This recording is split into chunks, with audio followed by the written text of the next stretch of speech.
Kiatan?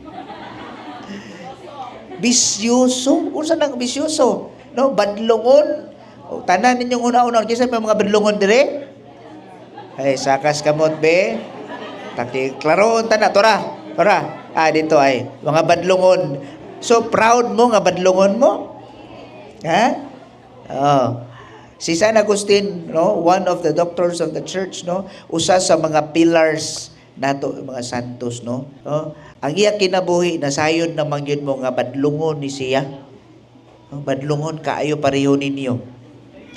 Pero kisa to iyang inahan Santa Monica. Unsa gibot Santa Monica? Nag-ampo pila ka tuig. Kamo mga inahan nga naay anak nga sipat, paminaw gayud. Kisa mga inahan dire.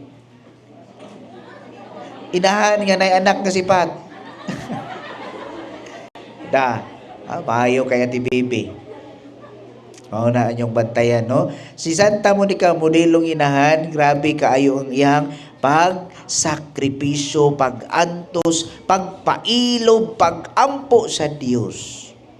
Mao na nga ang iyang anak kasipat kaayo pareha ninyo nga mga nagpataas og kamot na usab. So, kamo diri karon kung nagpadayon gyapon mo sa inyong pagkasipat, mausap na gyud mo. Kaya ninimba mo uban sa ato ang patron San Agustin kay siya mismo mo'y simbolo sa kausaban. Reformation siyang kaugalingon og siya dako kaayo og katungdanan sa simbahan. So, pakpak ang mga makasasala pareha ni San Agustin.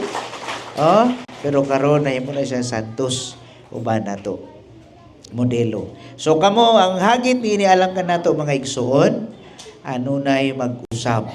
Ang iyang usa sa mga nindot kaayo nga panultihon, my heart is restless until it rests in you. So ingon siya, nagsalimuang ang iyahang kasing-kasing hangtod nga nagkapahuway kini ngadto sa Dios.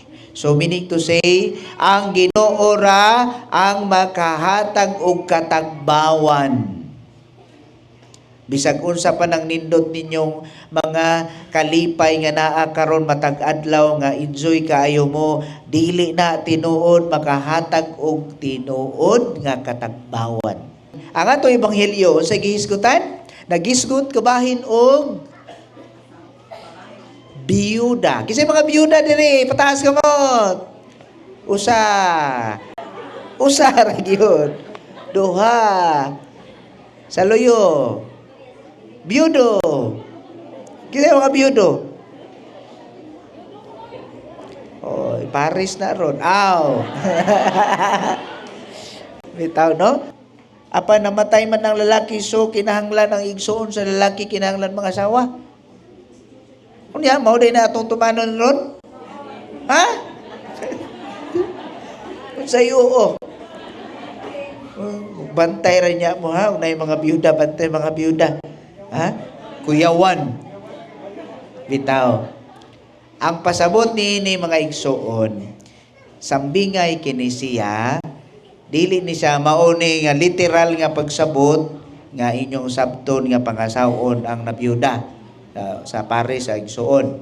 Kung dili, ang pinakapangutanaan ni unsa di ay ang atong kinabuhi sa sunod nga kinabuhi dito sa lain nga kalibutan. Pangutanaan ni pinakapangutana is kinsa man siyang asawa nga pito man ka buok ang iyang nabana.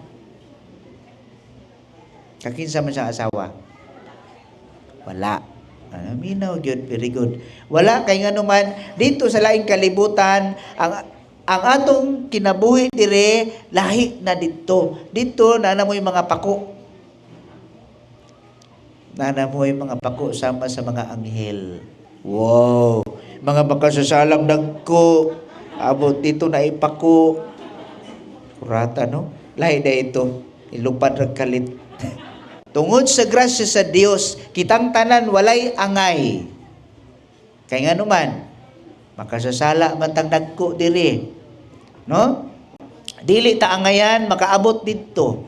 Pero tungod sa dakong gugma sa Dios nato, tungod siyang kaluoy, pasaylo, iyang gusto kitang tanan hawason dire o dalhon dito sa sabakan sa amahan.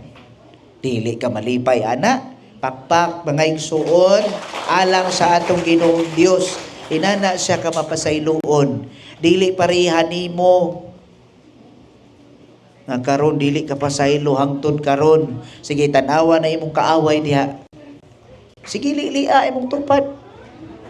Lingi ako no siya. Kung kalingi ka ba? Ha? Simba-simba ka, unya dili ka kapasaylo? Uy, basing naa pa diri wala kapasaylo. Kinsa man ninyo naay kaaway nga wa pa kapasaylo Ay tanaw na to na kinsa na siya wa kapasaylo. Naa si San Agustin, pagka makasasala na lang iya, pero ang gugma sa inahan, no? Wala niya putla ang relasyon, wala niya papalayasa, kundili the more niyang gigiyahan, the more niyang giampuan. So ikaw karon na ikalaban, na ikontra, na gikalakutan, unsay buhaton? Unsay buhaton? Iampo ba? Basig libakon na kanunay di as tindahan o ginom-inom Red Horse. Ha? Ipo sa Facebook kanisiya, oy pala utang wala baryi. Kasi nang utang dire. Ha? O kasi tindahan dire ilista ng mga utangan diha. Ha? Maglagot siguro kaayo kay mayor ang mga utang, pero dili na kabaw na ni maglikay-likay na hinuon.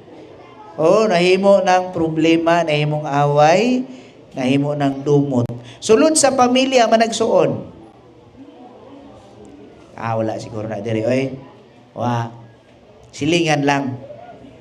Ha? Mga silingan ba, dumot ba? Ha? Mao na mga igsuon, balik ta sa atong ebanghelyo. Nagisgot kabahin sa biyuda. Pero ang pinakalintungan ay ang kinabuhi labi na diri sa mga naminyo, mao na kamo nga mga minyo nga di adinhi sa may inyong ginabuhat pirmi.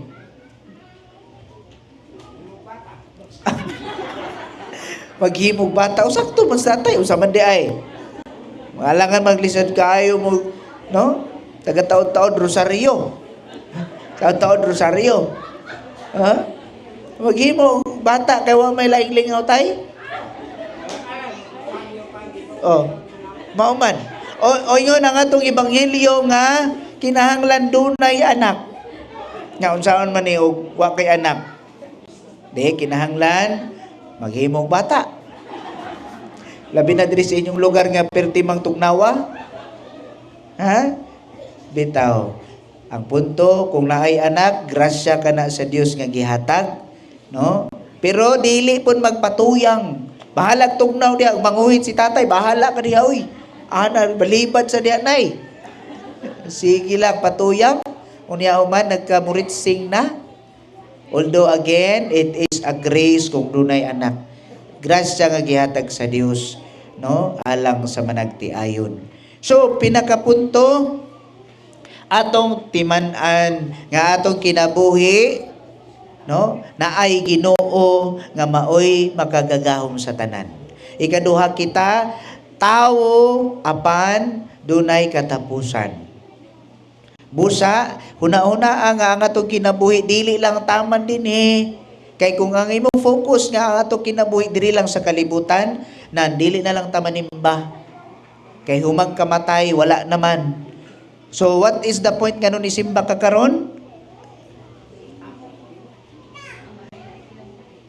Nganong nisimba man ka piyestang dako kay basig sa lechon. Ha? Pero ang pinakapunto ni simba ka para mao ni ato ang investment, no, sa atong kinabuhi sa lain nga kalibutan. So samtang nagsimba ka, lista na dito usa ka haligi sa simbahan o haligi sa imong balay dito sa langit. So, mao na importante gyud matag Domingo kung mahimo O kung dili bisan diri na lang no sa inyo kay layo man matag buwan, no, once a month kay doon naman tay misa.